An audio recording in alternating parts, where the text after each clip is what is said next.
It's on. Okay. Should we go? Secretary General of the United Nations, Your Excellencies, ladies and gentlemen, welcome to the United Nations official commemoration of the International Day for the Elimination of Violence Against Women.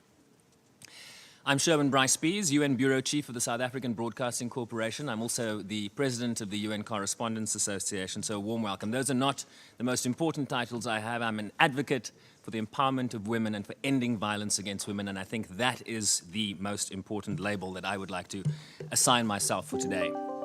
A warm welcome to all of you gathered here in the ECOSOC chamber in the United Nations headquarters in New York, and to all those following us around the world this morning via webcast. Today we are here to commemorate the International Day to End Violence Against Women, and which takes place under the umbrella of the United Nations Secretary General's campaign, Unite by 2030 to End Violence Against Women.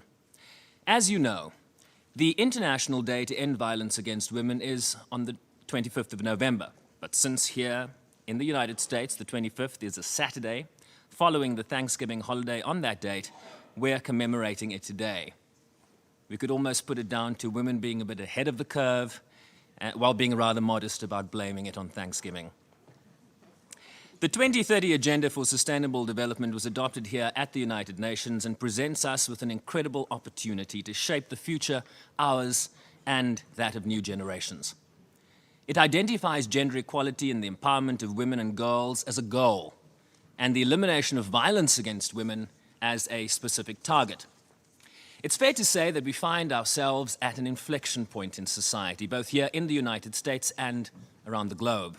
Given the revelations we're seeing almost on a daily basis of men, many in powerful positions, in positions of great influence, positions that demand and respect admiration, and yet these are men who have in some fashion or form violated the dignity of women and who for centuries have suffered no consequences. We all know that violence against women and girls happens in every corner of the world. This commemoration today is taking place against the backdrop of an unprecedented global outcry. In just the last 2 months, millions of women and girls have rallied behind the hashtag #MeToo, and other movements, of course, exposing the sheer magnitude of sexual harassment and other forms of violence which they suffer every day.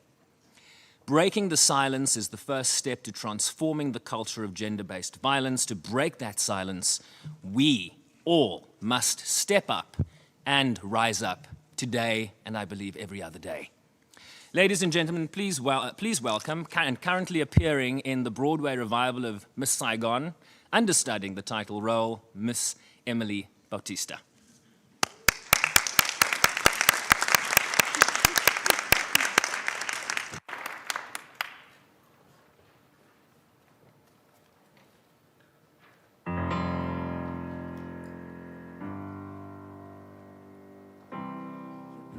Down and tired of living life on a merry-go-round, and you can't find the fighter, but I see it in you, so we're gonna walk it out and move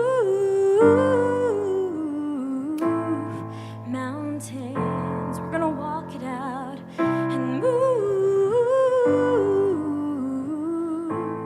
mountains. And I'll rise up, I'll rise like the day, I'll rise up, I'll rise unafraid, I'll rise up, and I'll do it 1,000 times again. When the silence isn't quiet, and it feels like it's getting hard to breathe, and I know you feel like dying, but I promise we'll take the world to its feet and move mountains. Take the world to its feet and move mountains. And I'll rise up, I'll rise like the day, I'll rise up,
Emily Bautista, ladies and gentlemen. I will say, Emily, that I'm so glad you did that and that I didn't have to do that. I much prefer my role here today. The message there, ladies and gentlemen, rise up. I'll rise up and I'll do it 1,000 times again. And I think it's a powerful message about what the task requires. It requires us all to rise up time and time again if you're going to, break down the elephant in the room, right? Suffering from violence and living in fear of it is a violation of the basic human rights of all women and girls. To live a life free from violence. And yet we all know that violence against women is a pressing global issue. Some national studies show that up to 70% of women have experienced physical and/or sexual violence from an intimate partner in their lifetime. Worldwide, almost 750 million women and girls alive today were married before their 18th birthday. That should give us all pause. Around 120 million girls worldwide have experienced forced intercourse or other forced sexual acts at some point in their lives. Adult women account for 51% of all human trafficking victims detected globally. 1 in 4 girls say that they never feel comfortable using school latrines, according to a survey on youth conducted across 4 regions. But ending violence against women and girls is possible. There are proven solutions for supporting and empowering survivors to stop the recurrence of this violence. Laws and policies are powerful tools to punish perpetrators, provide justice and services, and end impunity. There are many ways that we can resist and work to prevent norms, attitudes, and behaviors that perpetuate violence against women, and everyone has a role in it. And here in this House, in the lead role on this issue, is the Secretary General of the United Nations. I'm honored to introduce the former Prime Minister of Portugal and the current Secretary General of the United Nations, Mr. Antonio Guterres. Sir, you have the floor.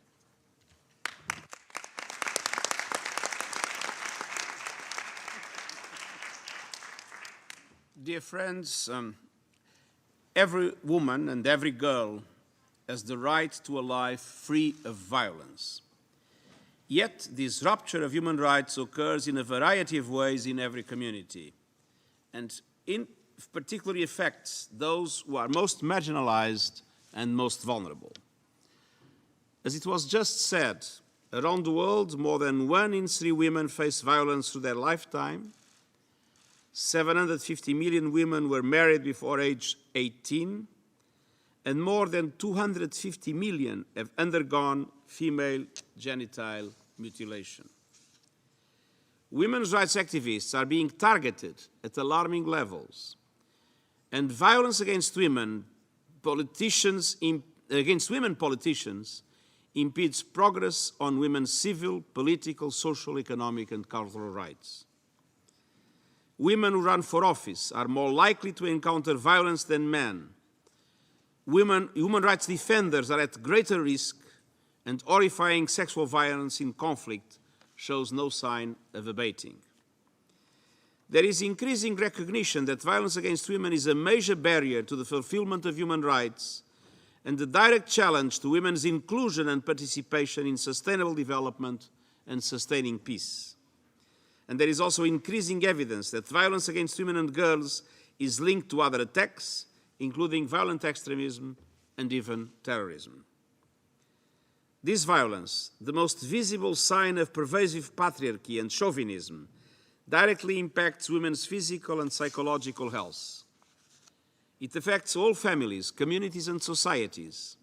While it continues, we will not achieve the 2030 Agenda for Sustainable Development. The recent emergence of reports detailing sexual harassment in the workplace from many organizations and institutions worldwide shows how pervasive this form of sexual violence is. I have stressed a zero-tolerance policy towards sexual harassment at the United Nations.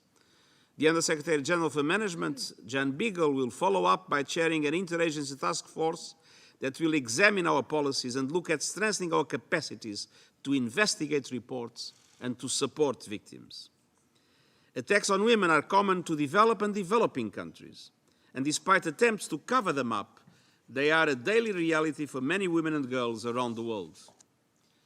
As Prime Minister of Portugal, one of my most difficult battles was to win recognition that family violence, and especially against women, was a serious issue, and that we, as a government, should take measures to reduce and prevent it.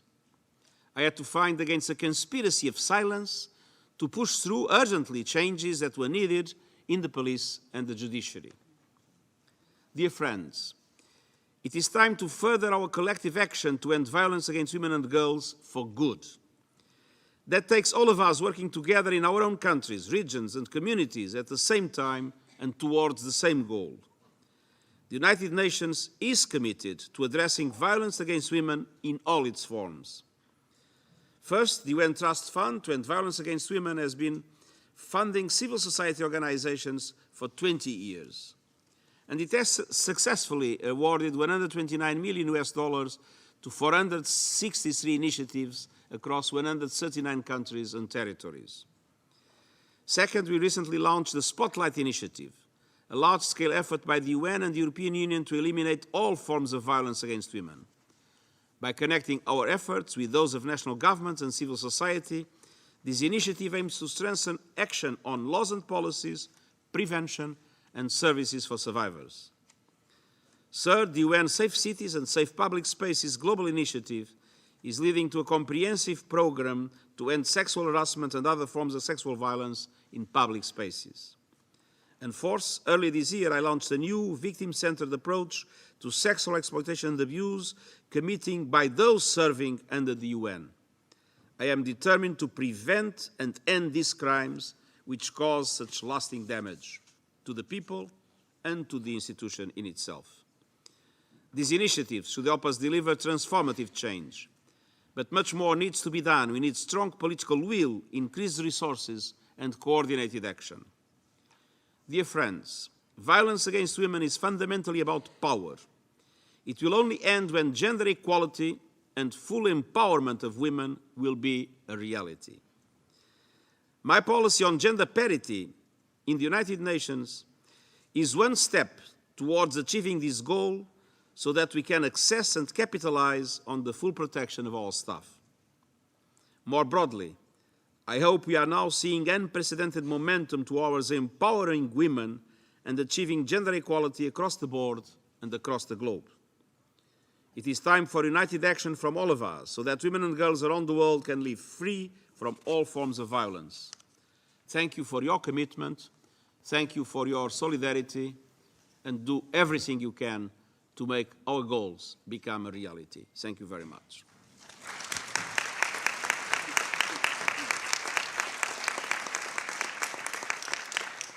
Thank you, Secretary General, for your leadership on this issue. You know, part of the new strategy on gender parity at the United Nations, which you just mentioned launching earlier this year, provides a roadmap to reach parity at the senior levels of leadership in the United Nations by 2021 and ultimately in 2028 across the board. So coming in just about 2 years under the 2030 deadline, and we applaud you for that, but we will hold you to it too. So there's a little warning. Now, I am honored to present a woman who has devoted her career to the issues of human rights and justice in our home country, in my home country of South Africa, and here at the United Nations now. She is the Under-Secretary General and Executive Director of UN Women, Phumzile Mlambo-Ngcuka.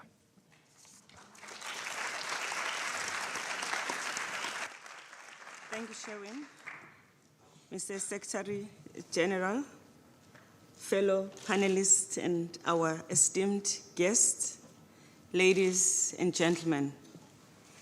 Every year, our Global Unite campaign, led by the Secretary General, kicks off the 16 days of activism to end gender-based violence. We start the 16 days by gathering to mark the International Day to End Violence Against Women. Thank you for coming to join us every year, like you have done today. This year, our theme is Leave No One Behind. This theme also supports the new urgent message from the Secretary General to make our campaign Unite to End Violence Against Women to have an addition which says Unite to End Violence Against Women by 2030. This is not open-ended. There's got to be an end. This means being there for all those who are affected by gender-based violence and leaving no one out. This means especially paying attention to the least visible victims and survivors of violence. The missing adolescent trafficked girl who is a sex slave. The little girl who moves from tent to tent after being married to an older man old enough to be her father or grandfather in an IDP camp. The baby girl who's cut with a razor in an FGM ceremony. The woman beaten by a partner behind closed doors. The woman's human rights defenders silenced and brutally murdered. The teenage in her bedroom reading billing messages on her mobile phone. The working women who are harassed and humiliated by their bosses and colleagues. The woman tormented because of her sexual orientation. The list goes on. When we're talking about leaving no one behind, we want to identify all these different forms of violence that women experience. The violence takes place hidden, but in plain sight, normalized so it is hardly noticeable. It becomes just part of life. Today, we unite again to say, this is not the world we want to live in. We stand with women who are finding their voices and summoning their courage to expose powerful men who prey on the less powerful. We note the momentum already created by the movement, Me Too. This movement has exposed how men in authority can become serial perpetrators. How high a man can rise does not mean that as they rise, they take the responsibility to respect those they are responsible for leading. How frightening at the same time it is for young women and young men to come to the front and to expose the perpetrators, because there is always a chance that they will not be believed. And how a culture of entitlement, where there are no consequences for sexual crime, has left many women tormented in silence. Sanctions and accountability are critical for behavior change and for the coming generations to be re-socialized in a different way so that they know that this is not acceptable. This is what we want to fight for everywhere, for every woman, for every girl, and for every boy. There must be justice for women everywhere. In particular, there must be justice for women in all walks of life, focusing also on those women who are at the bottom of the pyramid. And there must be zero tolerance, which the SG has demonstrated with the new policies that we are strengthening and adopting in the UN. We shine today the color orange, which is symbolic, which illuminates the bright future we wish for every girl and for every woman, a life that is free of violence. The fight for gender-based violence everywhere is also fought together with partners. These partners are member states who are key partners with whom we fight to break the cycle of violence for good. We also partner with civil society. The Spotlight Initiative, supported by the EU in partnering with the UN, exemplifies how we can intensify this action.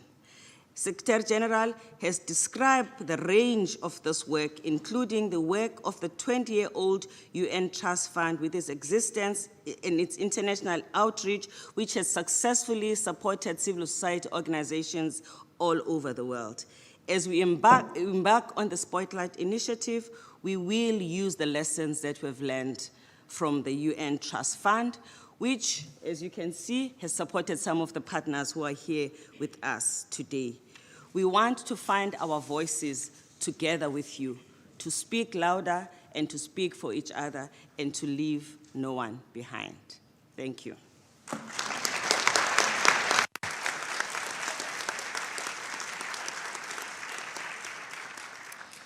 Thank you, Executive Director. I do later in the discussion after we've released the Secretary General, who has to leave by around 10:40 a.m., want to return to this question of punishment and consequences, because I think it is a distraction from the broad cultural demons that I think need to be slaughtered if we're going to beat back violence against women. So we'll return to that discussion in a bit. Stay tuned for that. All over the world, ladies and gentlemen, women's rights and civil society organizations are working hard to prevent and end violence against women and girls in their countries and in their communities. They are at the forefront of delivering change. For over 20 years, the UN Trust Fund to End Violence Against Women funds these organizations and has so far provided support to over 450 worldwide. One of these organizations is Mental Disability Rights Initiative in Serbia, or MDRI-S, which advocates to improve the human rights situations of peoples with disabilities and to ensure that women and girls with disabilities have the right to live independently in their own communities. Here is a video about their work.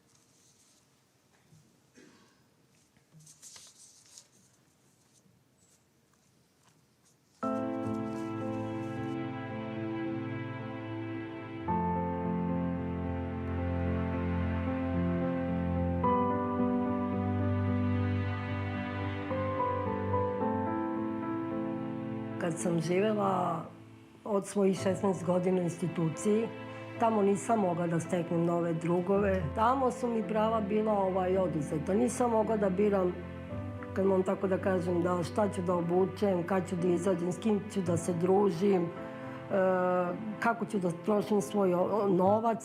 I tamo ne možeš ti da odlučiš šta ćeš ti da uradiš dok ti vaspitači ne govore. Tamo je kontrola, tamo je disciplinovano.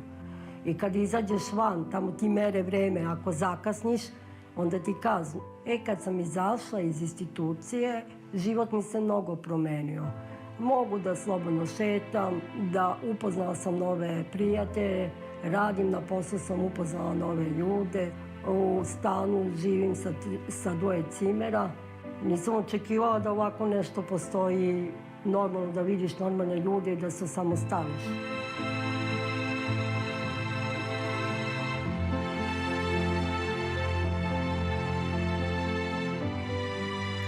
Work at MDRI Serbia is based on evidence we collected during continuous visits to institutions and also communication, direct communication we have with persons with disabilities and with staff members working in these institutions. And our evidence shows that institutionalization itself violates basic human rights of persons with disabilities, but it also lays ground for specific forms of violence against children and adults in these institutions. Within group of persons with disabilities, there are subgroups that are particularly vulnerable, such as children and women with disabilities. And that is the reason why this particular project is focused on women with disabilities and gender-based violence. And therefore we developed a program which has 3 main parts. One is to empower these women, to give them voice so that they can speak for themselves in all discussions that concern their life in the community, their future, their bodies. The second part is to train service providers so they widen their existing programs and provide support to these women who survive violence. And the third part is to work with policymakers and state institutions so that they change policies and practice in Serbia.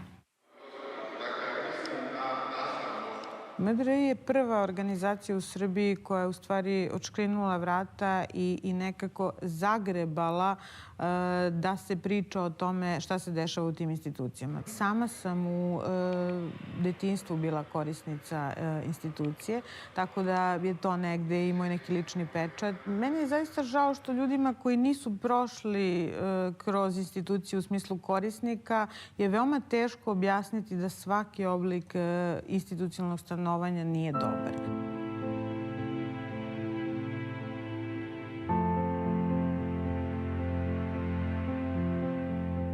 Nakon treninga i tokom samog treninga mi smo stvarno bili u situaciji da tek tada shvatimo zapravo koliko mi nasilje ne primećujemo. da nasilje se dešava pored nas, ali da smo mi navikli na njega. Ono što sam ja shvatila lično kroz tu cijelu obuku, da sve naše aktivnosti moraju da budu usmjerene na to da te žene pre svega izađu iz ustanove. Vi kada ste u ustanovi, vi ne možete da zapravo prepoznate da su neke, recimo, davanje ženama kontraceptivne pilule, da je to nasilje. Vi to ne mislite da je tada, pa to je normalno. Vama to postaju neke stvari normalne zato što to tako mora u tom sistemu da bi taj sistem opstao. E sad, u suštini, od kada smo mi prošli ovu obuku, mi se stvarno trudimo da ih čujemo. So far, we included over 30 women with mental disabilities who still live in institutions or have a history of institutionalization. We did different workshops with them so that they can feel safe, to create a safe place where they can talk about their experiences and exchange some information of support mechanisms. We trained over 60 service providers. What we need is complete transformation of care for persons with disabilities, and that means closing down institutions and developing services in the community that will accommodate the needs and support that people with disabilities need. Svake godine 10. jula, dobro pamtim, zabeležim kad sam ja izašla iz doma, ja to malo zabeležim, pozovem društvo, pozovem moj stručni tim, malo neko čašćenje, to je meni mnogo značilo u mom životu. Sad sam izašla i hvala Bogu, sad sam svoj čovjek.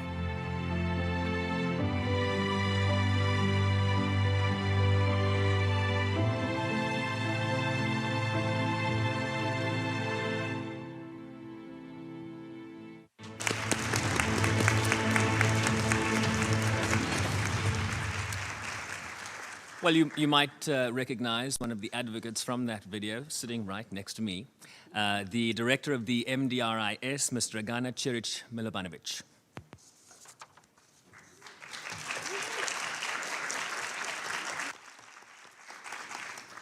Mr. General Secretary, Your Excellencies, ladies and gentlemen, it is my honor and pleasure to be here with you today on this important occasion.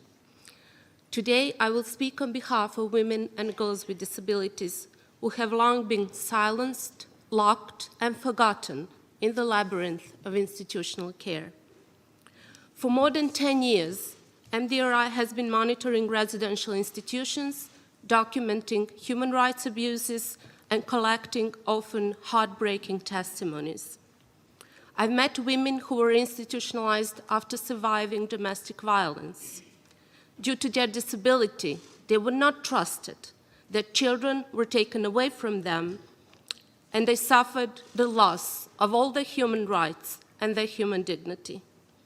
Placed in institutions, in rooms with 20 other residents, forced to take group showers, left naked in the wheelchair in the hallway. Subjected to uninformed, non-consensual, forced or coerced administration of contraception, abortion, or sterilization, experiencing insults, physical and sexual violence on a daily basis. That is something that women and girls with disabilities are forced to endure in these institutions. Mistrust, segregation, lack of information and support has led to complete exclusion from scarce support services that are inaccessible for women and girls with disabilities. Experiencing violence while in state care and often suffering punishment if they report it made these women not to believe in the system anymore. They lose the trust in the system. Grassroots organizations and peer support groups bring different, individualized, proactive, and human rights approach. They can provide meaningful support and reach those women and girls with disabilities who have had no one to turn to. With the support we received from UN Trust Fund to end violence against women, we were able to reach out to women in institutions, to establish a relationship of trust, and to make their voices heard. But these women need continuous support, and so do we. This is not an issue that can be dealt with through a single project or initiative. Encouragement, capacity building, peer support, specific skills to communicate with women with complex disabilities, and security provided through core funding is something that would help organizations achieve meaningful and long-term impact at the local level. I hereby invite you to join us in this collective effort so that not another woman or girl with disability is left behind. Thank you.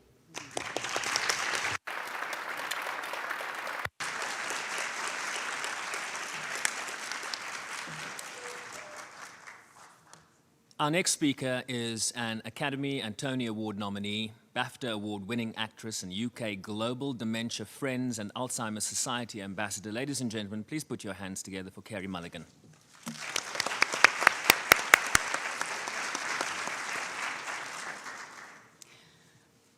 Your Excellency, United Nations Secretary General, Your Excellencies, Executive Director of UN Women, ladies and gentlemen, it is an honor to be here today to support the Unite campaign. As we all agree, when it comes to protecting women from violence, we should leave no one behind. I'm here today to speak for women left behind because of ignorance, because of prejudice, because they are simply dealt a card that gave them a medical condition, dementia. I've experienced firsthand how devastating dementia can be, as my grandmother Nance lived with Alzheimer's and passed away earlier this year. For too many years, dementia has been dismissed as a natural part of aging. It's not. Dementia is a global health priority affecting millions. One person develops dementia every 3 seconds. As a UK Alzheimer's Society ambassador, I've seen perceptions start to shift. There is growing recognition of the scale of the problem, exemplified by the adoption of the World Health Organization's recent Global Action Plan on Dementia. Yet, a key issue continues to be overlooked. Women are disproportionately affected by dementia. More women than men live with the condition, they provide the majority of care support, and they face the greatest stigma. This is why I'm supporting the Global Alzheimer's and Dementia Action Alliance to champion this urgent cause for women. I was recently made aware of a woman who lives in South Africa and cares for her older sister with advanced dementia. They've been outcast because the community in which they live view her symptoms as evidence of a terrible curse. This is happening in many countries. Dementia stigma exists universally and can lead to abuse and violence against women. I've heard reports of women with dementia across the world being mistreated, assaulted, having their assets seized, accused of witchcraft, and even murdered, all due to the combination of their condition and gender. I appeared in a short film on dementia recently with Kiki Edwards, a leading advocate in Nigeria. Kiki speaks out for women with dementia symptoms who are accused of witchcraft and reports of women with dementia being stoned or even burnt to death. Kiki herself has been accused of witchcraft simply because she supports those with the condition. To end violence against women with dementia, awareness is vital. Communities must recognize that dementia is a medical condition. The UK has championed global action on dementia, and I'm honored the UK government appointed me as a Global Dementia Friends ambassador. Dementia Friends is a program that increases understanding of dementia, and now 27 countries are changing how people think, act, and talk about the condition. Without action, the world is woefully underprepared for the dementia crisis, and we risk leaving some of the most underserved and marginalized women behind. I hope governments and civil society partners around the world get behind this global challenge and unite for a world where no woman faces violence because of her dementia. I believe that dementia is a global women's health and human rights issue that can no longer be ignored. Thank you very much.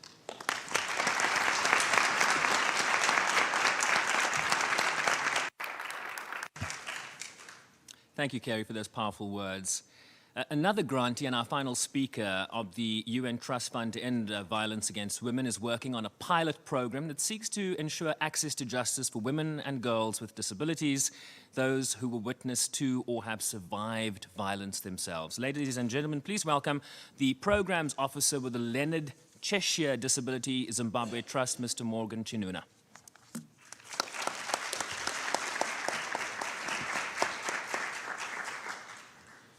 Your Excellency, United Nations Secretary General, Your Excellencies, the Executive Director of UN Women, ladies and gentlemen, comrades and friends, all protocols observed. Thank you for allowing me to speak to you and to the world concerning ending violence against women. My name is Morgan Chinoona, representing Lenajesha Disabilities Zimbabwe. I am a father of 2 daughters, and you see how this is also personal to me. I wish to see these girls growing in an environment that respects women and where they are safe from violence. I would like to start by applauding the UN Secretary General and his office, UN Women, our donor, the United Nations Trust Fund to End Violence Against Women, and all who are behind the organization of this event for expressing their commitment and spirit of inclusiveness in the theme. Indeed, no one should be left behind. As we celebrate this day, allow me to reflect on progress made in addressing violence against girls and women with disabilities, which my organization, Lenajesha Disabilities Zimbabwe, works with in our project that seeks to improve access to justice for girls and women with disabilities in Zimbabwe. I must also say that girls and women with disabilities are not a homogeneous group. Each of the types of disability have unique needs and special needs that they need. We noted that despite being among most of the vulnerable groups, girls and women with disabilities in rural and remote communities hardly get appropriate information on their rights and on violence against women. Worse still, when violence occurs to them, they face daunting challenges in accessing post-violence services like justice.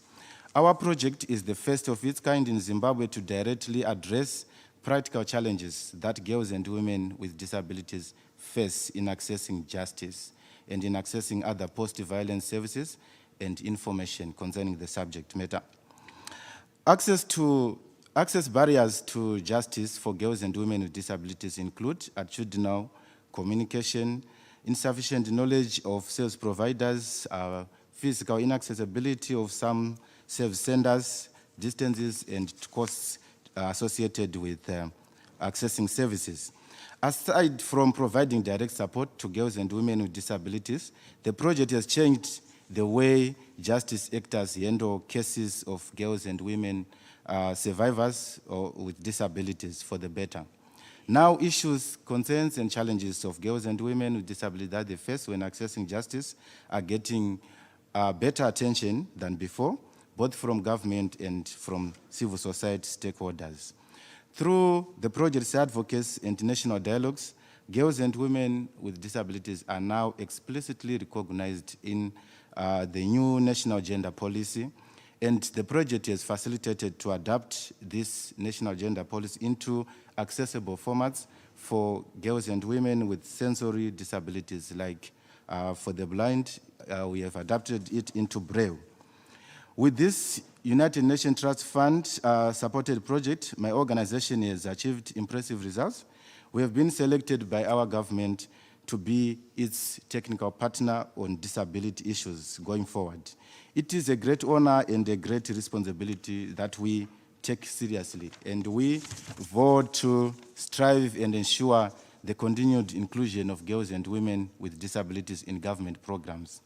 My wish is that everyone in this room will continue to support such interventions in Zimbabwe and elsewhere. It is my sincere hope that as Lenajesha Disabilities Zimbabwe, we will be able to continue with such life-changing interventions. Where I come from, they say, Iweneni tinebasa, literally meaning, you and me, we have a role and work to do in ending violence against women. I thank you.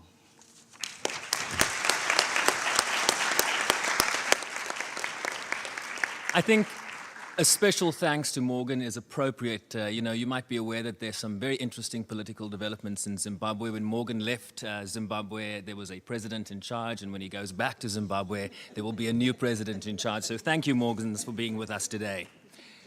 You can applaud for that, yeah.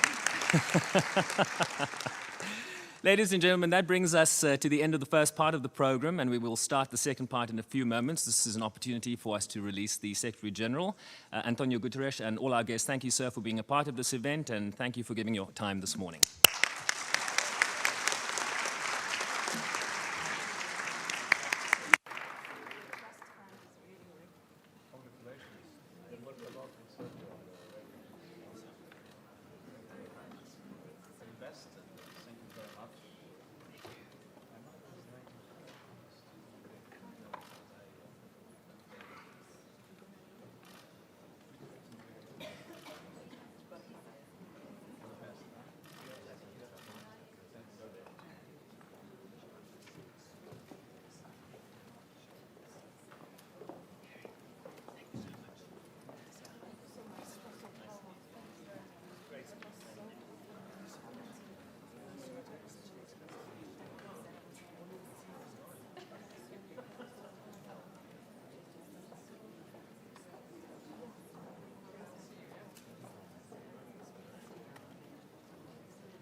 All right, welcome back, everybody. I am delighted to open the second part of our program today, our panel discussion. But, you know, before I introduce our guests, I in the first half, was talking to the executive director at the conclusion of her remarks, and she was talking about the punishment and the impunity when we talk about the consequences that men face when they are accused and outed in terms of their bad behavior as it relates to women and girls.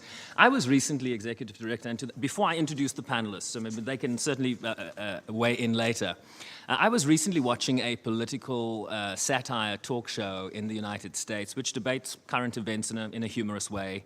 And the question of sexual abuse towards women by men was being discussed, and the question was being raised about the consequences and the penalties that men face once their bad, often illegal, behavior has been exposed, and the degree to which the punishment is fair based on the level of abuse perpetrated, right? Very interesting.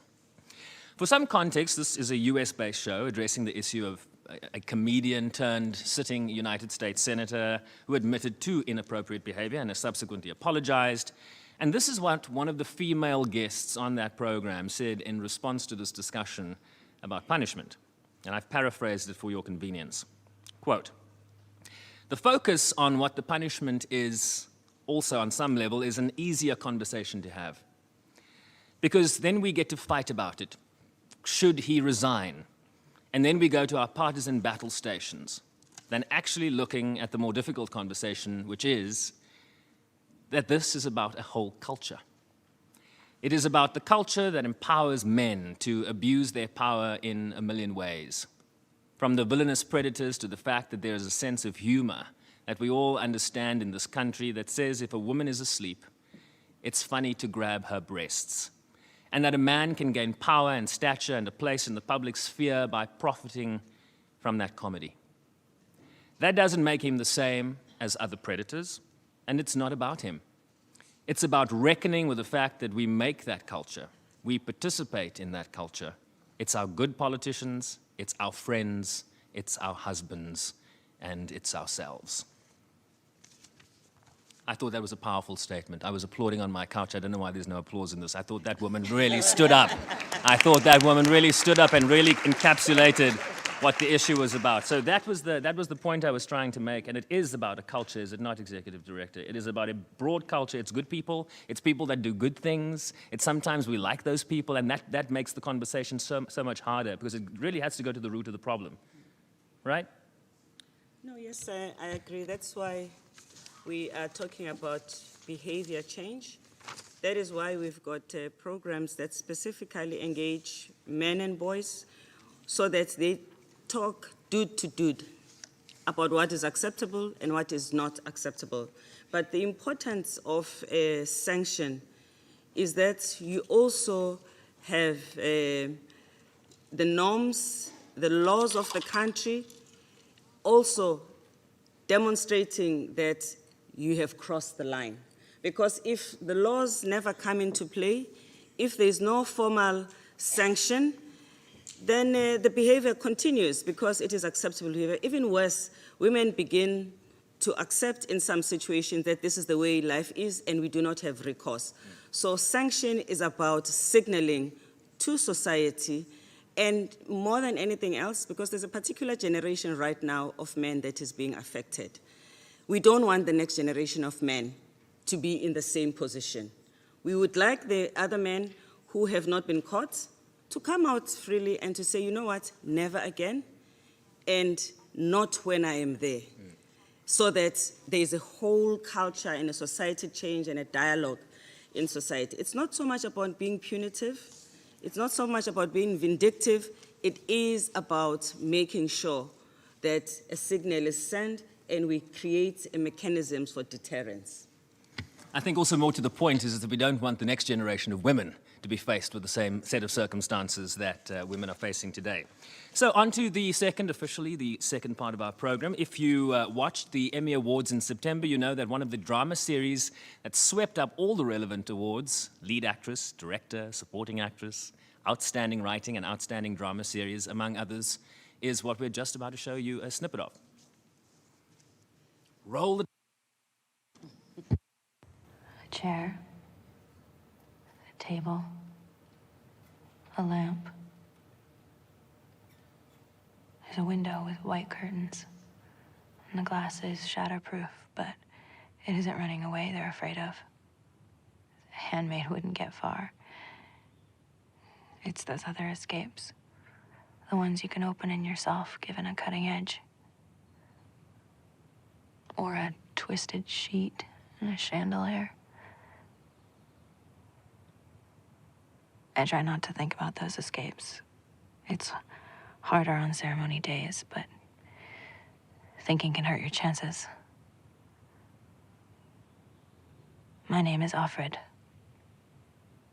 I had another name, but it's forbidden now. So many things are forbidden now. And you try the office again. Okay. I love you. Sounds like they just froze any account with an F on it instead of an M. F $4,000 in that account. They can't just take it. We made it easy. All they needed to do was just push a few buttons. Alyssa heard there's a new law. Women can't own property anymore. Wait, what? Are you fucking serious? Luke can use your account. I'll transfer the money to him. Or that's what they're saying, husband or male next of kin.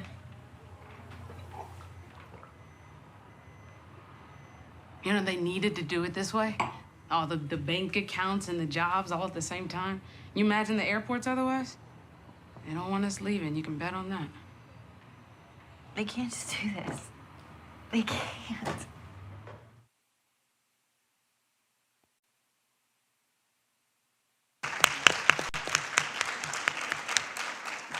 So, sitting here in cosmopolitan New York, the dystopian Handmaid's Tale feels like something that might happen on another continent or in a bad dream. So, what does the series have to do with our panel discussion? That's what we're here about. Let me introduce our panelists. You do know the executive director, Phumzile Mlambo-Ngcuka. And next to her is the Emmy Award-winning writer and producer of The Handmaid's Tale. Let's give a warm welcome to Bruce Miller.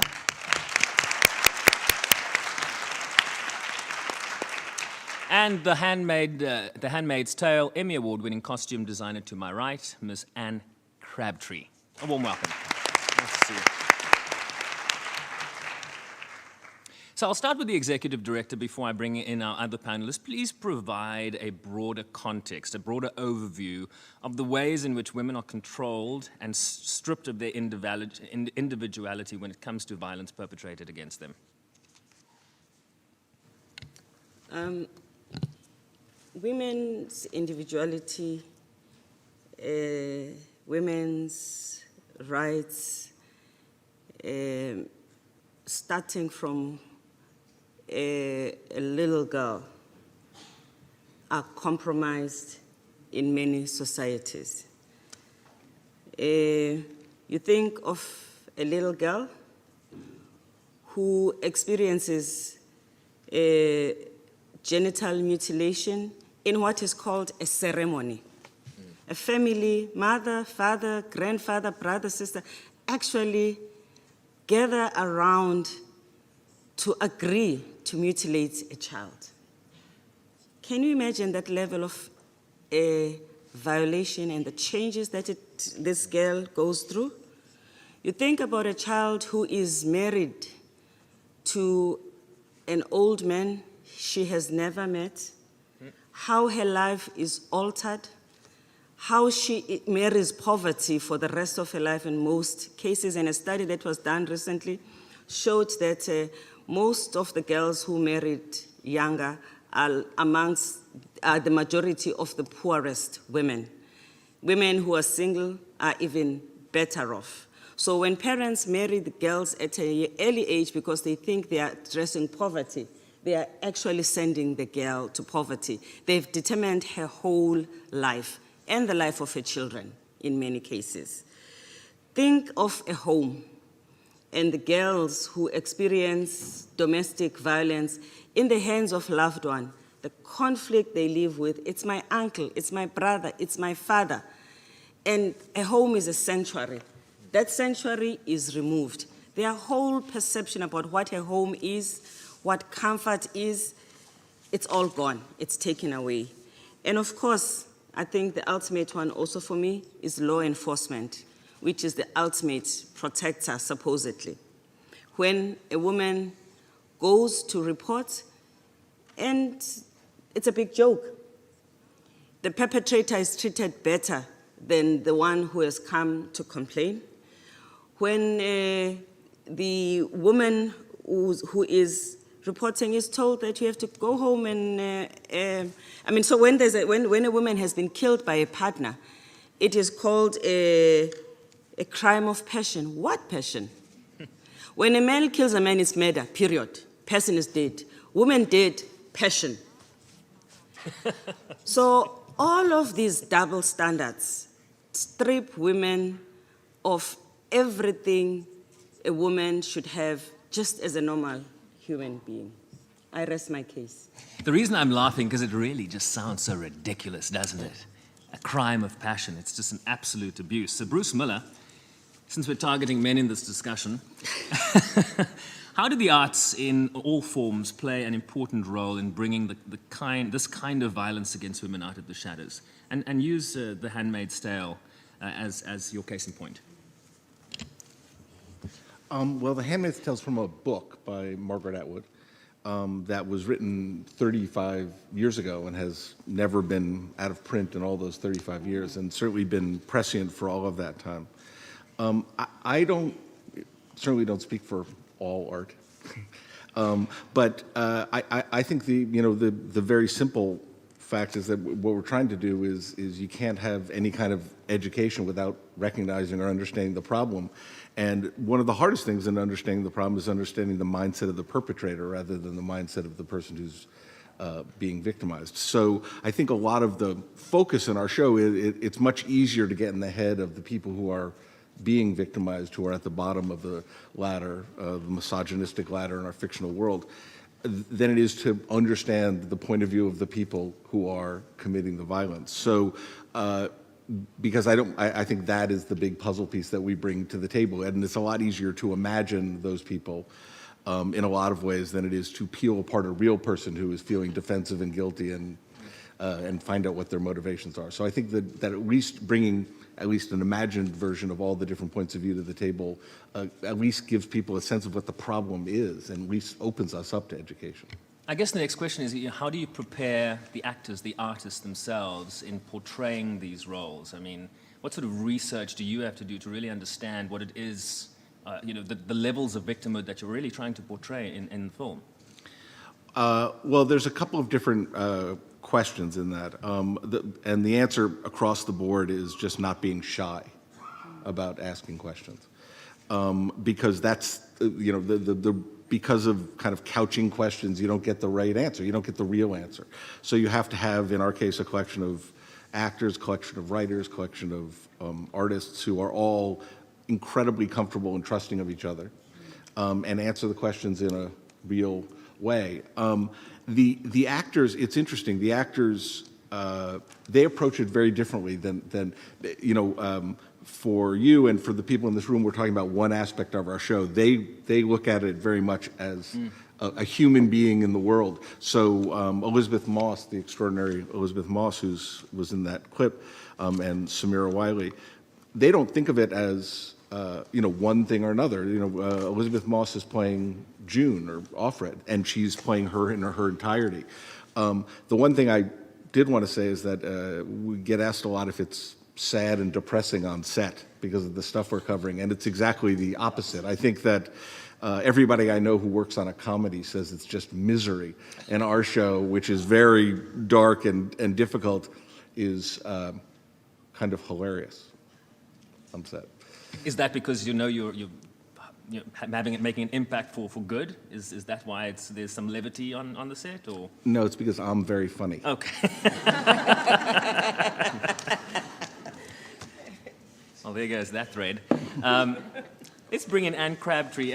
Let's talk a bit about the costume design, right? I mean, what sort of research goes into that process, particularly given what we're talking about today, right? Good morning, everybody. The process is quite broad.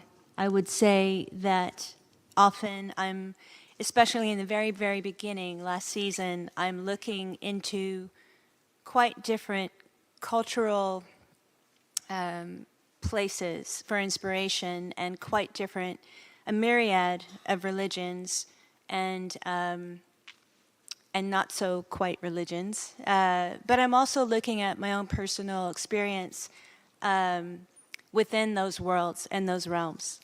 And sometimes I'm just looking at beautiful artwork that encompasses the story. Sometimes I'm looking at, or listening to rather, a beautiful piece of music.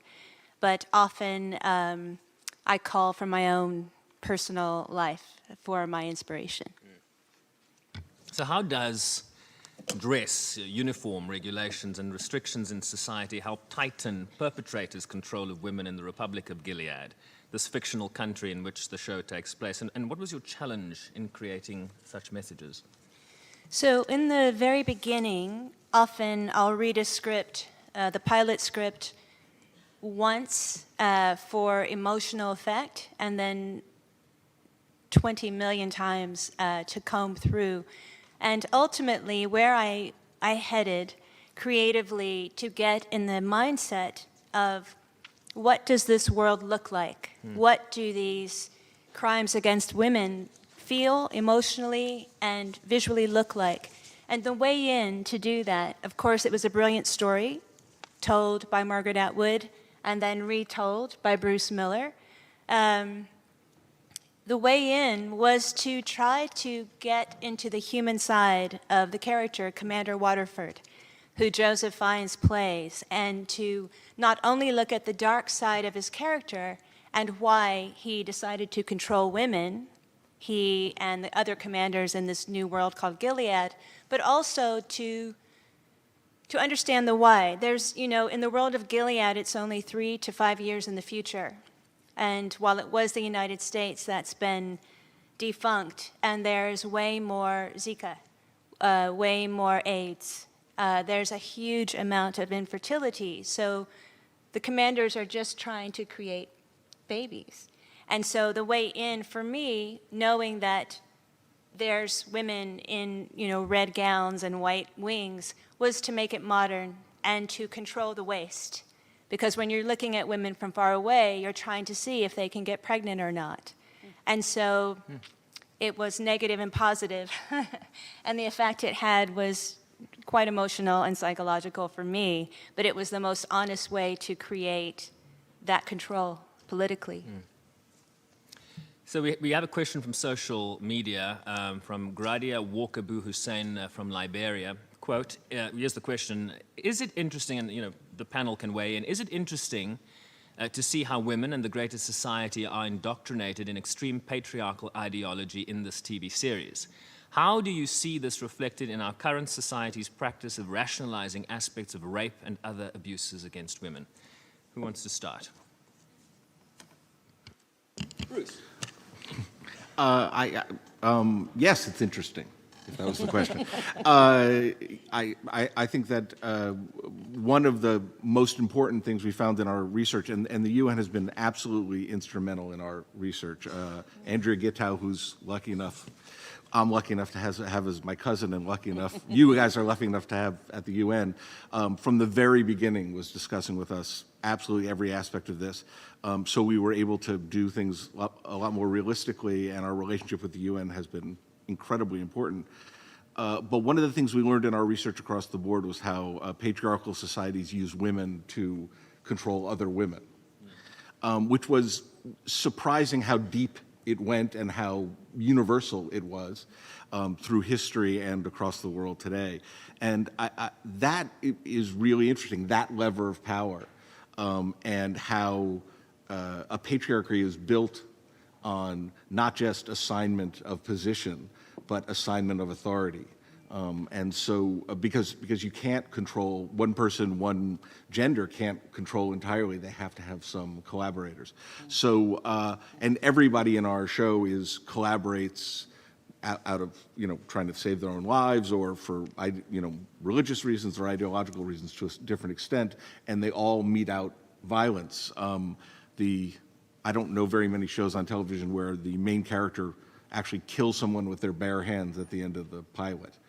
I'm sorry if they haven't gotten to that part in Liberia yet, that episode. You just ruined it for them. Yes, I'm sorry. So just, you know, in short, I think it's trying to understand kind of not just the mechanisms of patriarchy, but how power is projected right down onto the women in their daily lives, in the lowest positions in the society. I mean, one of the points that jumped out from that statement is that in patriarchal societies, women are used to control other women. I mean, what are your thoughts on that specific element, particularly as it relates to, you know, how women present themselves? Can you say that last part again? So patriarchal society, this is what Bruce was just saying, women are used to control other women, so that you can conform to whatever the patriarchy determines is acceptable. I mean, do you see mother-in-laws, as the ED says, right? Do you see that in your work as well, in terms of dress and oh, yeah. the enforcement of these codes, right? 100%. So the world of The Handmaid's Tale is built on what I call tribal color. It's the first thing you see, and it's the first way to sum up who that person is and their sort of station in life. And there is not this balance of women and men at the same level. It's rather men up here and some women encroaching because they are the ones who are controlling the other women vis-a-vis the aunts in Brown, Ann Dowd's character, and Serena Joy, Yvonne Strahovski's character, the commander's wife. And so what I've done to help the story, of course we do tell that story of sometimes women even being more horrible and doing more horrible things to the women than the men. The men are getting the women to do their deeds for them. But the way for me to help that visually via the costume is to use very subtle but impactful design. The body, as a tiny form of real estate, can only state so much without the actor's words. So I put a hidden pocket in the aunt's costume. The aunt's costume is taken straight from the British World War I military. It's the khaki brown. It also happens to be the exact military fabric used today in Canada. I wanted them to have this element of the patriarchy in the design, but I've even hidden a tiny pocket for their cattle prods that they can whip out quickly and zap, control, basically, physically, abusively control the handmaids in red. So there's tiny things that I do, even in the ceremony, what they call the ceremony, which is to try to procreate. The commander's wife quite largely, visibly unfurls her very large, expansive teal dress onto her bed, basically saying, this is my war zone and you're in it and you're on top of it. And so all of that was absolutely with purpose to non-verbally tell the story through the costumes.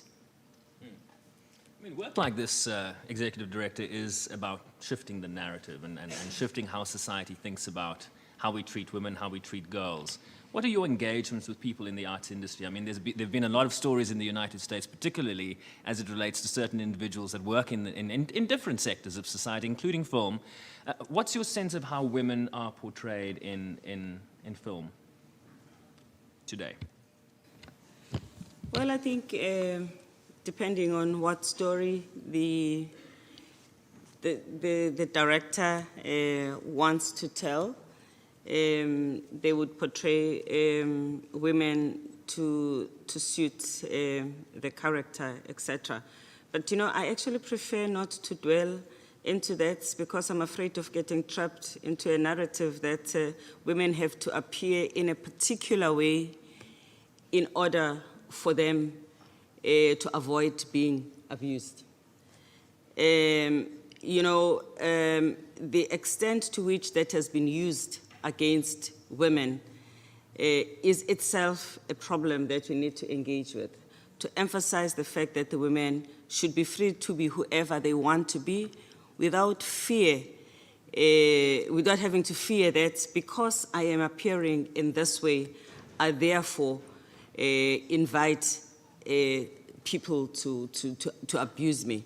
So I would like to emphasize the importance of letting women to be who they want to be. And also, in some strange way, we actually learn that men like to take off their clothes uninvited because they think that is a nice thing to do, traumatizing women. And maybe this is what we should be discussing about, how unacceptable this is, how that actually hurts a woman for the rest of her life. And if it happens to so many women, can you imagine the number of women who clean hotels, who experience that, and how those perpetrators are never caught? Because that is a perpetrator as well, because women are afraid to. So I want to shift and talk about how men should dress, rather. And Well, that's a good point in which to open it up for and questions. that men should dress, not undress. We have a bit of time. We have about 15 minutes before we close the event. So I'm going to open it up for questions. Is there anyone in the room that would like to ask any of the panelists here, the esteemed panel that I have on my left and on my right, any questions? You can just put up your hand and we can take that question. But I think to the point, while you decide whether you want to put up your hand or not, you're talking about psychological violence, right? This is what someone exposing themselves to a woman, this is something that stays with these women, and this is why it takes sometimes 3 decades, 4 decades for women to build up the courage to come clean. And you're seeing this all across the United States, you're seeing it all across the world as part of the Me Too campaign and all the other campaigns that speak to this issue. This is the core of the issue, and it goes to the culture of what men have been allowed to get away with for so long. Yeah. Anybody want to weigh in? I think it goes back to what Anne's role is on the show, which no matter how much she speaks about it, she minimizes it because our show is all visual storytelling, and Anne from the very beginning created that world and also made it not look like people in costume. Once, a television show, once it stops being real, it stops being scary. It doesn't feel like it's going to happen, and it's very difficult to put people in red dresses and all these things and make them look like they're actually wearing clothes, not wardrobe that they've put on. But the amount of attention to dirt at the bottom of the skirts and the way that the shoes don't have any laces, they just have zippers so the women can't hang themselves. I think that are unintentionally, but very fortuitously, just the idea of asking a woman, what were you wearing? When an assault is reported, we've just kind of put that on the table by everybody wearing the same thing. And so what were you wearing is not a question really that's important here because everybody's wearing the same thing and they're getting quite a lot of abuse. You care to weigh in, Anne, on that perspective just shared by Bruce? I mean, this is something that speaks very much to what it is you're trying to do on the sets of these films. Have you ever been asked, what were you wearing? I have most certainly been asked what was I wearing. I'm here today as a guest with Bruce for The Handmaid's Tale, but I'm also here because of very highly personal reasons. And I am one of the Me Too's in a huge crowd of women that have even courageously decided to say Me Too. And as you so eloquently said, and in your campaign, it's 1 in 3 women. And so what Handmaids does for me is actually gives me a vehicle at the age of 53 to right some wrongs that happened when I was 3 and 4 and 8 and 20 and more. And so I hope that it speaks to women from all walks of life. I have an immigrant mother. I was raised in poverty, and the statistics are super real. They're hyper real. But what I hope The Handmaid's Tale does, as it did for me creating it, is to kind of right the imbalance, at least as a very tiny spark of a step in the minds of people on either side that are watching it. And as you guys said before, to give hope that even when it feels like oppression is overhead and the patriarchy is in control, and even today, as we all know, politically and sociologically, we're understanding that those walls are coming down.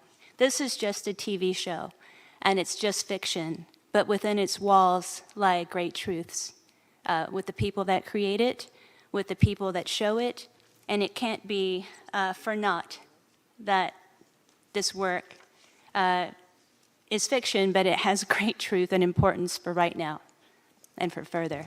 Well, I thank you for your courage.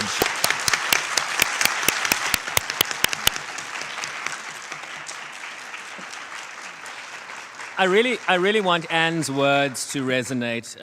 What I'm doing is just a tiny spark of a step, right? And it takes all of us to have tiny sparks of steps 1,000 times again.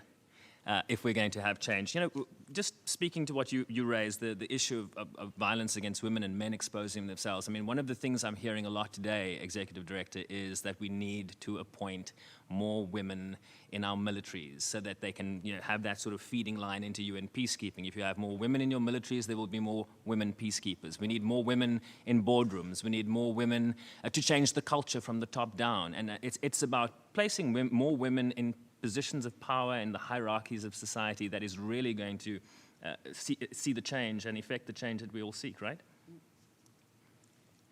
Absolutely. I mean, peacekeeping is a good example of an area where the presence of women provides a cure for the ill we are discussing today.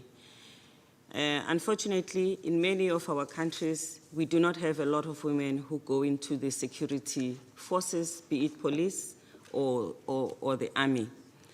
The percentage of women in the security forces in many countries is around 5%. So when we want to recruit for women to come into the peacekeeping forces, we do not have a pipeline from countries.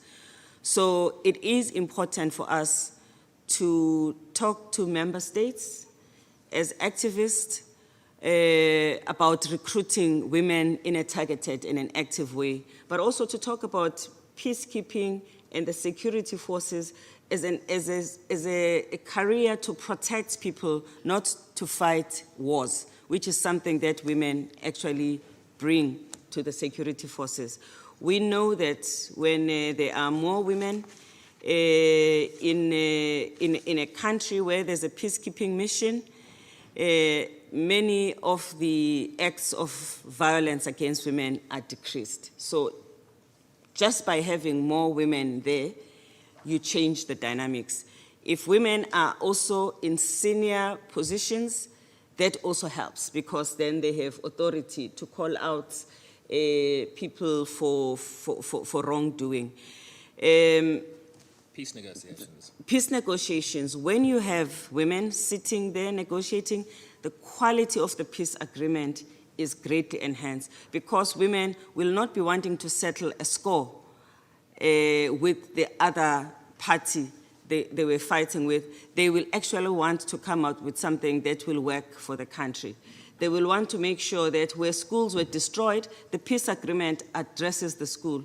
Where agriculture was compromised, they will make sure that that is given attention to, and they will want to see that communities can work together.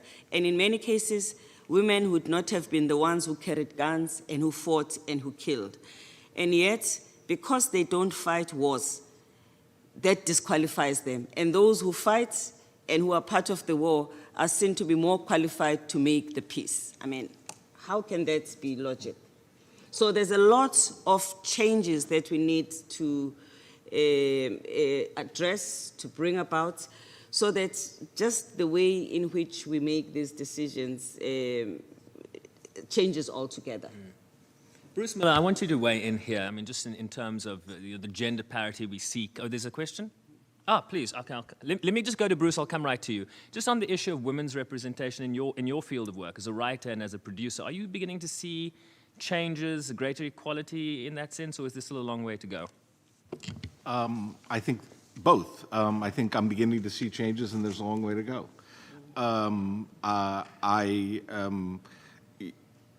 Just the volume of television that is being made now. Films are, that industry is contracting, but television is just exploding. The number of scripted shows like ours on the air.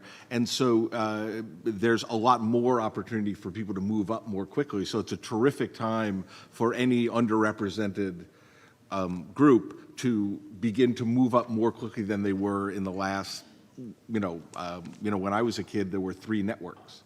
And so there's a lot fewer jobs and there's a lot less movement. So it's an excellent confluence of timing that it's a time when we very much want to get new voices into entertainment, and it's a time when there's a lot more slots for those new voices. Just very quickly, Anne, just to weigh in on this discussion before I open to questions. I mean, I guess the cliche is that women are costume designers, right? Right, and I hate that. So I am working, unfortunately and fortunately, it's, costume design has been good to me. It's not something I thought I would be doing. It's been 28 years for me, and I still hear the words, girl, get me a shirt. That's what you do, right? Which I'm fighting in a very Norma Ray way. Did you hear that on our show? Okay, once. And, So the response is, boy, get it yourself. always. And so what I always say to anybody visiting the set, if they're a young girl, is you don't have to take the job for a girl. You take the job that speaks to your mind and your heart. And I hope that it's a director or a writer, because we need more. I mean, we had so many women directors on our show, but I think we might have had all of them in TV. And so this is a great time for change. I want to be a part of that change. And so even this late in my life and career, I'm looking to do other things, like make documentaries and shorts. And I'm making one now in my spare time in Canada on a woman who helps abused women. They take the scraps of our fabric from the costumes and make things for kids in many parts of the world, but also in Canada. And so that's my way, my outlet to make a small change. But also, we should always, as women, reach for more and not be just included in the station where men have put us. And not just men, but we should reach, I think, no matter what. Thank you, Anne. Please, the lady that has patiently been waiting, you have the floor. Muchas gracias. Mi nombre es Ana y trabajo en la misión permanente. Thank you. I'm from the permanent mission. There you go. Mi nombre es Ana. My name is Anna, and I work for the Mexican permanent mission here in New York. And I'm responsible for gender issues together with my colleagues. And I'm taking the floor simply to celebrate the fact that we're holding this day in the first place, and to share with you that as we mark this International Day for Eliminating the Violence Against Women, that yesterday we completed the work of the third committee, and we were able to adopt a resolution on the implementation of the Convention on the Rights of Persons with Disabilities, and the need to address under that convention in particular the situation and plight of women and girls, in the understanding that many women and girls with disabilities are much more vulnerable, and their human rights are much more affected when compared to the rights of men and boys with disabilities. And for that reason, we were able to craft a text in the third committee before the end of the day in which we address the multiple intersectional forms of discrimination, including in terms of access to education and access to justice, amongst a whole host of other issues where women and girls with disabilities suffer. These issues that the third committee felt it was important to address to bring balance and to understand the multiple nature of the violence suffered by women and girls with disabilities. And so off the back of that, and what we were able to do in the third committee yesterday, I welcome the fact that today we have this space, this forum, which we have used to underscore the importance of discrimination as an additional means of exposing women and girls to violence, an additional thing that needs to be addressed. So all I really want to say is thank you very much to all of the panel, and to say that I am a fan and a strong advocate of the work of UN Women, of days such as this, of inviting panelists such as you, and having spaces for reflection such as we have today, so that we can discuss the fate and plight of women and girls around the world and end the discrimination and suffering that so many of them have to deal with. Thank you. Thank you for your intervention. I'm going to go to the two ladies over there. So do you want to go in the front row first and then the back row, and then I'm going to come to number 3 over here, okay, in that order. So can you please start in the front?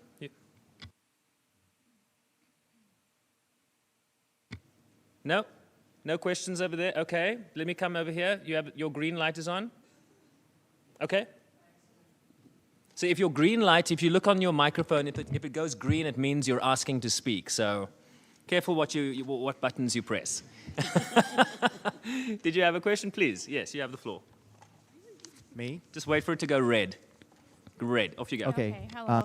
My name is Rahima Sajid, and my question is going to be about, we usually talk about the role of men, but I guess I want to change that up and just ask about the relationship between men and working towards issues like this. And I bring it up because I myself, I'm like a feminist, and I do a lot of work, towards advocating for women's rights. And in my personal life, I sometimes have friends who, like, male friends will send me like an article on an issue and like have their opinion, right? And not to say like I want to discredit it, because I do want to hear it, and it's like like call me out if I'm like participating as a woman in any of the isms, like whether it's racism, whether it's like classism, or, you know, because we can all be subjugated to do that, right? But at the same time, it sometimes becomes like, well, I'm a male, I'm trying to get involved, I want to work, here's my perspective. And there's this sense of like, it has more weight because you're male and putting your perspective in, and it's like not to be like it doesn't have any credit, but looking at the statistics, looking at history, looking at everything, one of the main things is that women's perspective have been left out of the conversations, and that's why we have many of these issues. Even if it's in like, we talk about women, you know, issuing violence against women, like this, I think theme came up even in this panel, and it's like, well, who's mobilizing it? Where are the decisions coming from? Where, you know, what's, and I guess in addressing all that, I want someone on the panel to talk to that relationship between like men and women in working towards these issues, because it comes up a lot and it feels uncomfortable sometimes. Even in a room like this, I feel like because we see it playing out while we're trying to understand it at the same time. So please, if you can talk on that. I mean, just to be clear, you're asking the panel to weigh in on what the relationship currently is between men and women as it pertains to ending violence against women, correct? All right, well, I'm not going to answer. Executive Director? I think we are more and more emphasizing the role of men in addressing gender equality, not because they have to do women a favor, but because all of us, we pay rent for being on the planet and being good human beings, and we are making it possible and supporting men also to do their bit. And the more and the number of women, of men become active in addressing gender inequality, the senior they are, and as well as the grassroots they are, the broader the front that is moving in the same direction. We have not reached a point where we have large numbers of men who are engrossed in fighting for gender equality to the extent that women are and have always been. And of course, it is fair to say that women will always be the largest number and the most intense participants in driving the struggle for gender equality. But it is important that we continuously engage men, that we start early, so that if we start early with boys, then we prevent some of the social attitudes that haunt us as they become older. But to the extent that many of the men who are in positions of power and authority, who can make some of the changes. Sometimes it's just signing a piece of legislation with a pen and create a new reality for millions and millions of women. We also have to work with that age group and engage them constantly. We also expect that the fact that women are more or less always standing on the outside, knocking at the door, someone must just open the door. Women have to shatter the glass ceiling. The glass ceiling must be removed because it is just too long a journey that we have traveled and are still traveling.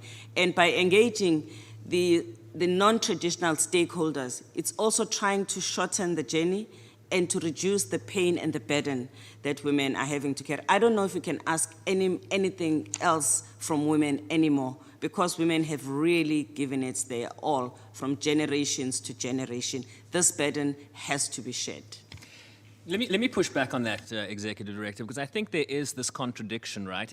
In one breath, we talk about, men have been leading and failing. We need more women in positions of power, and men need to take a back seat. And yet on this issue, I think, and it speaks directly to the question, is what, we talk about sort of parity and the role that men play. Do we want men really to lead on this issue? Because given the propensity they have for failing us, or failing women in the past, do you want, what is their role really? On violence, they must just lead by not beating up women. There they have a unique role to lead, because they are the ones who are doing the beating up. Bruce, you want to weigh in on the conversation men and women should be having about this? I mean, I'm on a television show where when they started to look for the person in my job, they were only interviewing women. And I was completely on their side, except I really, really wanted the job. But I think, I don't know, maybe it was said in this building somewhere, you don't shake hands, you don't make peace with your friends, you make peace with your enemies. I think that, Harder than you think. yes. I think for us, for me at least, I think you just have to be careful about what goal you're picking. If you're talking about the goal of telling the experience of women, that's something that is much more in the purview of women. That's their experience. When you're talking about the solution to those problems, that's a shared burden between women and men, because, you know, if men are the perpetrators in these cases, then they have to be at least part of the solution, and it's very, the separatism is tempting, but I think that if you separate, you don't end up solving the problem. You just end up, you know, being separate from the problem. But you know, it goes back to you were speaking of the fact that it's, you know, it's difficult to talk even in this environment. That's the whole hurdle. The hurdle is embarrassment and uncomfortability, discomfort. And that's the whole barrier, is you have to be able to sit down and talk to people honestly. And I think we have a writing staff that is predominantly all women. I don't know if it's all or predominantly, I don't know exactly. We have 2 men on the writing staff. And I think because of that, and we have, you know, 6 or 7 women, you just have to be in a room where you're trust the people that you're talking to, and, you know, the stories that we exchange in the writer's room are very, very personal. It's a very safe space, and hopefully that safe space grows out to include your larger working group and then the set. And it's the same thing. If this room could become more comfortable for you, then you can actually have the conversations that end up affecting change. Thank you, Bruce. Well, you guys did win the Emmy, so more power to the women on your team, and including yourself. You have a question, sir, at the back. I'm waving back at you. You have the floor. My name is Ken. I'm the intern of NGO on the status of Committee on the Status of Women, and I'm from Taiwan. I enjoy this panel talk very much, and I also very interested in TV production or pop culture, so to speak, as a means to convey messages about social injustice and social inequality. So I have some questions for both Bruce and Anne. What elements or designs are you going to put or add in your future projects to raise the awareness of women and violence, or gender equality in a broad sense? And also, is it possible to portray women in your future project as the active agents and not the victim in the face of violence? Thank you. I hope our show shows women as very active agents. You know, the main character, her name's June, but she's called Offred in the show a lot. You know, she is constantly making decisions about surviving and pulling the levers of power that she has. The thing that I always hope in the show is that if you see someone in that situation who can affect change to her environment, then hopefully the challenges that are facing you in your daily life, whether they be gender-based or whatever, are also seem a little more surmountable because you're not in that terrible position. And if she can do something and make her chances of survival a little bit better, or find out something about her daughter, or possibly escape, then you know, that's certainly a fictional, terrible world. You know, in answering your first question about elements or designs kind of to raise awareness for in future projects or in this project, the whole thing has to be built around that. But it isn't, you know, the more you focus it on one particular part of the story, I think you lose the impact. The story has to be all sorts of things to be entertaining, and entertainment is what we do. And if it is too focused on education and not on entertainment, you end up in the situation that you were mentioning, where, you know, women are, you know, put in positions and are frozen out from most roles because they can only play someone who's perfect.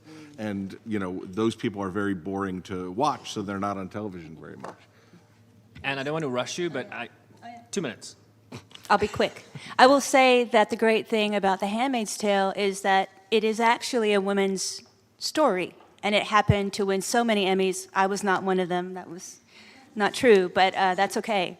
Because what I do in the costumes is I probably went from the outside in last season, and I would put tiny visual symbols on the outside of the costumes to give power to the women. Like Aunt Lydia had a giant female genitalia as a part of her collar to get back at the men. Silently, season 2, we can't tell you any stories, but I will tell you that there's a great deal of psychological, visual tearing down of each of the characters that have been in control. I don't know if I've told you that yet, Bruce, but I'm doing that, forward-thinking, focused, purposefully, to show their frailty and the fact that they really aren't in control. And I think what good storytelling does is to lead the audience to believe that these victims, these women, are being downtrodden and oppressed, and yet you applaud for them. You applaud for anyone who has any small victory and or large. And so the best is yet to come, I tell you. All right, final question. You have 1 minute. Good morning, everyone. Thank you to all the panelists for being here and speaking to us. My name is Paula. I'm from the Peace Building Support Office, and I'm in the team working on youth, peace, and security. And so my question goes specifically to the Undersecretary General. I want to use this opportunity to ask you about your personal reflections on Resolution 1325 on women, peace, and security, the main achievements in your opinion, and also the main challenges and how we can, with the youth, peace, and security agenda, put forth and advocate for young women in peace and security. Thank you. Yeah, and the long answer or the short answer? You have 1 minute. Such a rich question. But because you come from Peace Building, which is an organization that we are so happy to work with as UN Women, because you are a partner within the UN system that is actually walking the talk, implementing interventions that are empowering women and girls in communities where we need women to play the prominent role as peace builders and peacemakers. And in fact, you have showed that it is possible to absorb the resources and go above the 15% mark that was identified as a supposedly groundbreaking achievement. You are going beyond that. So this is something that needs to be applauded. 1325 is about exactly that, creating spaces, both at a policy level, but at a practical level as well, to enable women to play a significant role as peace builders. Because this resolution recognized that the absence of women as significant role players in preventing conflict and in making peace is itself a threat to security. But UN Women cannot do this alone. UN Women does this with partners. We do this with parts of the UN. We do this with civil society. We do this with member states. We do this with just ordinary people who are not part or a member of anything. And we do this also with the communities that are affected by conflict. We have a long way to go. The objectives of the resolution are far from being met, but the resolve that we see amongst the people that we target as our partner is actually encouraging all of us. We can use more investment in the agenda because we could do great things. We can actually also use overall engagement on addressing gender inequality in society, because the violence that we see in peace conflict is always, in a way, a mirror of what exists in society everywhere. It is just illuminated when we have a conflict. So this is an agenda. and a resolution for everybody. So I think the short answer there is that there has been progress, but just to throw out a fact off the top of my head, I mean, I think there are less than 10% of women currently in peacekeeping operations that serve as military officers, and less than 4% as police officers. So I think that really speaks to the magnitude of the problem we face. Militaries, I think, member states need to focus on recruiting women and ensuring that they are processed into the militaries, and as a result, it then can be processed into peacekeeping operations. So a great deal of work that still needs to be done. Bruce, can I ask you to wrap it up in 30 seconds, make a final statement, but only 30 seconds. Thank you. Yes, you can ask me. I just wanted to, first of all, thank you all for having us here. It's a privilege and an honor to be asked, and such interesting conversation. But also, communicate with us. The fact is that we are not experts in any of these fields, and the only way we have of getting things right is to communicate with you. So when we do something interesting, let us know, and when we do something uninteresting and terribly offensive, you can let us know as well. So thank you very much. You bet, we'll do that. Anne, please, your final remarks. I would only further that, Bruce, by saying that women have great power, and we have this moment in time to change the balance of what has gone before. And the best way of doing that is being invited to beautiful moments like this today. Thank you for letting us say something. And I read something on the way in today that said, the greatest thing that happened during 9/11, the greatest motto was, if you see something, say something. That's what I'm asking all of us, including myself, to do. Now that an alarm call has happened, our alarm is orange. It's also joy, but it's a cautionary tale. If you see something, say something. That will start the conversation for better. Thank you so much. Thank you, Anne, and thank you, Bruce.